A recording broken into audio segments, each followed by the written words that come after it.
অর্ধেক আকাশ রাজ রাজপথে নেমেছেন, দিকে দিকে প্রতিবাদের ছবি, একেবারে নজিরবিহীন এই বাংলায়। এর আগে কখনো দেখা যায়নি অর্ধেক আকাশ মহিলারা তারা পথে নেমেছেন এইভাবে। আজ দেখা যাচ্ছে এই ছবি। কি বলছেন তারা? এইটুকু নিরাপত্তা কেন নিজেদের শহরে আমরা পাবো না?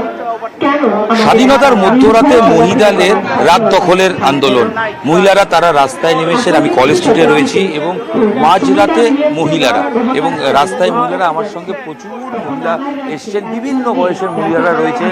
তারা এই মুহূর্তে জমায়েত হয়েছেন কলেজ স্ট্রিট চত্বর, কলেজ স্কোয়ার চত্বর এবং যে চত্বরে আমরা রয়েছি ইউনিভার্সিটি প্রেসিডেন্ট, সেই চত্বরগুলোতে। সেখান থেকে যারা উপস্থিত হয়েছেন তাদের কাছে যদি একে একে তাদের বক্তব্যটা নিয়ে যাই। এবং আমি প্রথমেই জানতে চাই, মধ্যরাতে রাত জাগা, স্বাধীনতার মধ্যরাতে নারী স্বাধীনতার জন্য আজকে রাতে আসা সবাই বিভিন্ন বয়সের মানুষ, কি বলবেন? শুধুমাত্র স্বাধীনতার মধ্যরাতে বলে নয়, আমি নিজে একজন কর্পোরেট এমপ্লয়ি, কর্পোরেটে জব করেছি, নাইট ডিউটি করেছি। তো সব জায়গায় মেয়েদের নিরাপত্তাটা অবশ্যই দরকার, সেটা সব সময়, শুধু আজকের রাত বলে নয়, প্রত্যেকটা দিন মেয়েরা সব জায়গায় কাজ করে বেড়াচ্ছে। তারা যাতে নিরাপদে একটু কাজ করতে পারে সেটা যেন আমরা পাই। শুধু আজকের রাত বলে নয়, দরকার হলে আরো অনেক অনেক রাত আমরা জাগবো। এই রাতে এসে রাত জাগা, এটা আজকে এক রাতের জন্য নয়, প্রত্যেক নারী নিরাপত্তার জন্য। কি বলবো, এত বড় একটা হিনাস ক্রাইমের পরে আমরা শুধু ওয়ার্ক প্লেসে কেন, we have all the rights to work wherever we want। তো ওয়ার্ক প্লেস তো সেখানে আমাদের সেকেন্ড হোম, সেখানে আমরা দিনের অর্ধেকটা সময়, অর্ধেকের বেশি সময় সেখানে আমাদের কাটাতে হয়। তো সেখানে যদি আমাদের নিরাপত্তাটুকু আমাদের না দেওয়া হয়, এবং দ্যাটস ভেরি আনফর্চুনেট। এবং যে মেয়েটির সাথে আমাদের তিলোত্তমা, তার কথা বলছি, 36 hours এর পর, মানে 36 hours duty, it's terrible to even think. 36 hours ডিউটির পর সে রেস্ট নিতে গেছে, সেখানে কতটা ইনহিউম্যান হলে।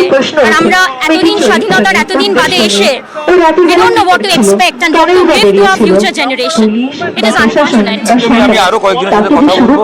আমি একটা জিনিস জানতে চাই, সেটা হচ্ছে যে এর আগে এরকম মহিলা একসঙ্গে রাতে ঘটনা তো ঘটেনি, রাতের রাস্তায় মেয়েদের জমায়েত। আসলে এটা আজকে একটা গণ আন্দোলনের রূপ নিয়েছে, মেয়েদের আন্দোলন।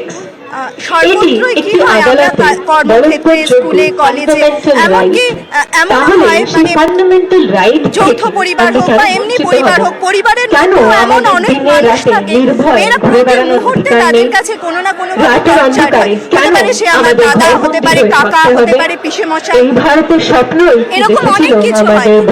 একটা মেয়েদের উপর এই ধরনের অত্যাচার করার একটা হ্যাবিট মানুষের হয়ে যাচ্ছে। মানে এটা আমরা নিজেদের হয়তো পুরুষ বলবো না, নিজেদেরকে কন্ট্রোল করতে পারি না। কন্ট্রোলিং পাওয়ারটা কেন থাকবে না?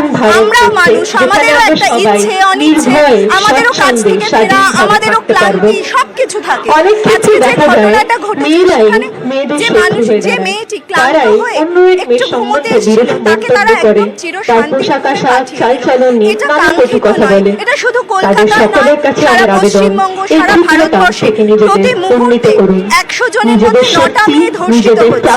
এইটা বোধহয় আমাদের সেই কাঙ্ক্ষিত সমাজ নয় যেটা সবাই চায়।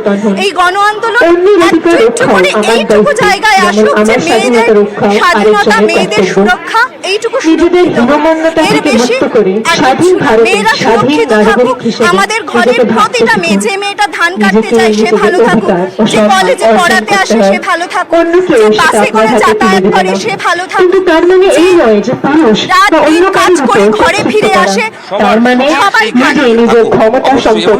দেখাবো। এই মুহূর্তে কলেজ স্ট্রিট চত্বরের ছবি দেখতেই পাচ্ছেন, প্রচুর মহিলা তারা দাঁড়িয়ে রয়েছেন। সময় যত এগোচ্ছে আরো মহিলারা আসছেন, বিভিন্ন পেশার সঙ্গে যুক্ত বিভিন্ন মানুষ রয়েছেন, বিভিন্ন বয়সের মানুষরা রয়েছেন, তারা উপস্থিত হয়েছে।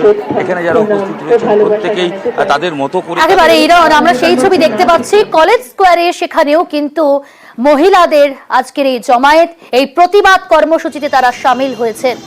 মেয়েদের রাত দখল, এই ব্যানারে এই প্রতিবাদ কর্মসূচিতে মহিলারা। আমরা একটু একাডেমির দিকে নজর রাখি, সেখানকার ছবিটা আপনাদের সামনে আমরা